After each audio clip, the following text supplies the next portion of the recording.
Desde finales del año 2014, Venezuela entró en un proceso llamado hiperinflación, es decir, una espiral hiperinflacionaria no es más que una caída acelerada del poder de compra de la moneda nacional, es decir, del bolívar. Y esta caída acelerada o agresiva del poder de compra viene producto de un aumento también acelerado y grotesco del valor o del precio de los bienes y servicios. ¿Por qué aumentan los bienes y servicios de esa forma? Bueno, de un tiempo para acá, los déficits públicos en Venezuela han aumentado, tanto el déficit fiscal como el déficit en balanza de pago. Y esos déficits fiscales por un gasto público deficitario, es decir, un gasto público que excede los ingresos públicos, ha venido siendo financiado de forma monetaria por el Banco Central de Venezuela. Ese financiamiento consiste en la impresión de dinero inorgánico, emisión de bolívares, emisión de billetes inorgánicos sin respaldo para financiar ese gasto público deficitario.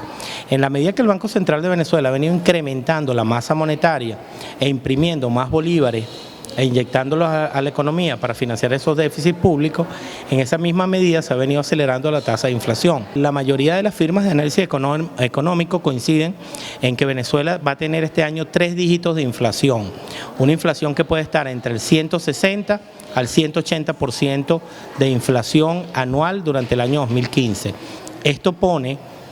Esto sería la tasa de inflación más alta en la historia económica de Venezuela. ¿Por qué estamos en hiperinflación? Bueno, estamos en hiperinflación. Por un lado, los estándares internacionales de información financiera y contable explican que cuando un país en los últimos 3 años acumulativos tiene una tasa de inflación que se aproxima o supera el 100%, es decir, 2012, 2013 y 2014 sumados, cuando esa tasa de inflación de los últimos 3 años en forma acumulativa se aproxima al 100% a los 3 dígitos o lo supera, estos estándares internacionales de información financiera aceptados en más de 100 países categorizan que un país está en hiperinflación. Otro factor en el cual nos basamos para decir que está en hiperinflación es porque la inflación promedio del planeta, es decir, cuánto es la inflación anual promedio en el mundo, es del 1,5% anual.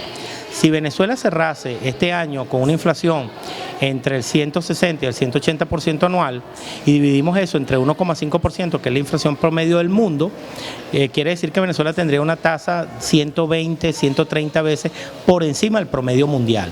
Eso indudablemente es inflacionario, es hiperinflacionario. Pero por otro lado, cuando nos comparamos con América Latina en su conjunto tiene una tasa promedio de inflación del 9% anual. Entonces, si Venezuela cierra en 160%, también tenemos una tasa de inflación de aumento de los precios desproporcionada con respecto a nuestros pares latinoamericanos y mucho más desproporcionada con respecto a la inflación promedio del planeta. Todo esto entonces nos lleva a afirmar que Venezuela entró en esta espiral. Se necesita un ajuste económico importante para poder eliminar estas distorsiones, todo ese equilibrio que tiene la economía y poder reducirle entonces presión a los precios.